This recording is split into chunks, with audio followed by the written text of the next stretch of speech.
This video is brought to you by our good friends at Goojodoc. So you know how you watch YouTube video reviews and you have to wait till the end to find out the recommendation? I always just skip to the end. So I'll just tell you up front my recommendation, and then you can decide if you want to watch the rest of the video to find out why I came to that conclusion. Yes, this is a great little iPad. If you're looking for an extremely portable tablet, then this thing is for you.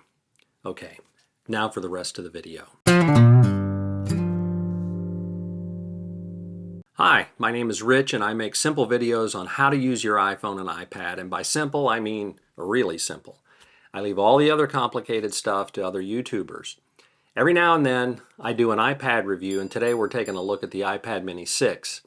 I actually bought this when it first came out, but I sent it back a couple of days later. It just didn't take with me. Fast forward a year and a half and I bought it again, but this time I decided to put it through the paces, and now my opinion has totally changed.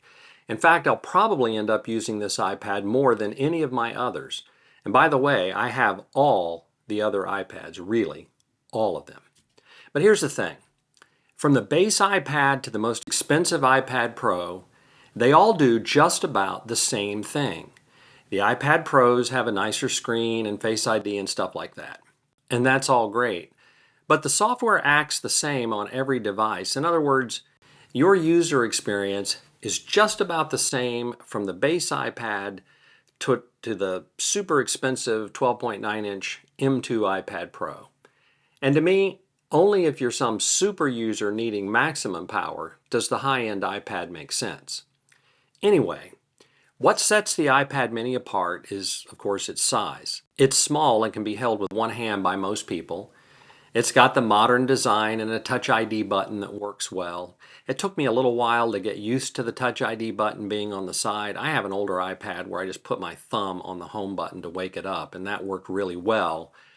But I've gotten used to just grabbing the tablet and putting my finger on the Touch ID button to fire it up, so, no bother there. The screen is small, but not too small.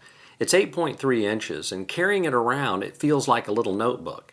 And in many ways, that's how I use this iPad. Now, I've made a lot of videos on the Notes app, and honestly, this is the perfect size iPad to take handwritten notes, which brings me to the Apple Pencil. To make this iPad really special, you need the Apple Pencil 2. The Apple Pencil 2 is the one that sticks to the top via magnets. It charges that way, and it's just so handy and way better than the first-gen Apple Pencil, where you have to stick it to the end of the iPad to charge. Believe it or not, I still use my first generation Apple Pencil on my older iPads, and it works great, but nothing beats the convenience of the second gen pencil. So I use this iPad to take quick notes, and I just put a notes widget on my home screen to access my quick notes. I pop it open to go back and take a look at my notes. It's literally like having a notepad with you at all times, without the paper. Now, I'm not a big screen protector guy, but I did put one of those paper-type screen covers on it. It provides a little protection and makes writing on it feel like you're writing on paper. It does dull the screen a little bit, but not enough to bug me. Now's as good a place as any to tell you about today's sponsor. Goojodoc makes an affordable keyboard with trackpad for the iPad Air 4th and 5th generation and the iPad Pros made in 2018 or newer. They also make a stylus that works wonderfully with the iPad. I made a dedicated video on this keyboard and pencil, and I'll include a link in the description below. The keyboard has a great trackpad, backlit keys, and connects via Bluetooth. The pencil connects via Bluetooth as well and snaps to the iPad just as you'd expect. If you're looking for an affordable alternative to Apple's Magic Keyboard and Pencil, then this hits the spot. It's well built, looks great, and costs less than half the price of the Magic Keyboard and Pencil.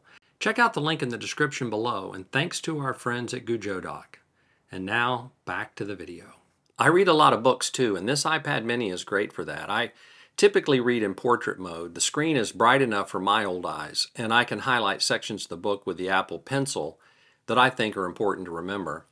I know a lot of people read ebooks on their Kindle, but for me, the iPad mini 6 is just the perfect size for reading. Again, it feels like you're holding a book when reading in portrait mode. Of course, it's perfect for watching YouTube videos and surfing the web. Everything just seems to scale well on this small screen. Now, All iPads are great for consuming online content, but there's something about the size of this thing that sets it apart and just makes it easier to use. I also love looking at photos on this iPad, and using the Apple Pencil to edit photos is just about perfect. Given the size of this iPad, typing is pretty easy for me. I can hold it in landscape mode, pop up the keyboard, and type away. I just can't really do that with other iPads. I usually need to set them down or prop them up in some way to do the typing, but this iPad is more akin to the iPhone when it comes to typing. Now, Apple doesn't make a keyboard for the iPad mini, but you can pair it with a keyboard and mouse if you want. I bought a Logitech keyboard and mouse to use with this iPad, and it works great. I also bought a case from Apple. Super handy when I want to prop up the iPad, plus it provides protection as well. I'll include a link to all of this stuff in the description below if you'd like to buy some of this stuff yourself. Lastly, there's the price, and at the time of the making of this video, the base version retails on Apple's website for $4.99. That's $50 more than the larger base iPad 10th generation. I bought this iPad from Apple's refurbished store for $419, so I saved $80. By the way, I've bought a number of items from Apple's refurbished store, and they always come wrapped up and looking like a completely new device. And it comes with the same warranty and return policy as a brand new device. So I urge you to check that out if you want to save some money. So here's the thing. What sets this iPad apart is its size. It just hits the sweet spot for portability. I've taken it to restaurants, to Home Depot, and other places. In fact, today is our 33rd wedding anniversary, and I'm taking the iPad mini to dinner so we can view photos for a walk down memory lane. Plus, it's actually small enough to fit in my pants pocket. But even just carrying it around in my hand doesn't feel like a chore. So, should you buy the iPad mini? Well, I guess that depends on how you'll use it. But if you're looking for a super portable iPad with an awesome screen, then this thing is for you. If you have access to a store that sells the mini, go take a look at it and hold it in your hand and you'll see exactly what I mean. Okay, that's it for today's video. If you actually made it this far, then thanks so much for watching. I hope you found it helpful. As always, I'll see you in the next video.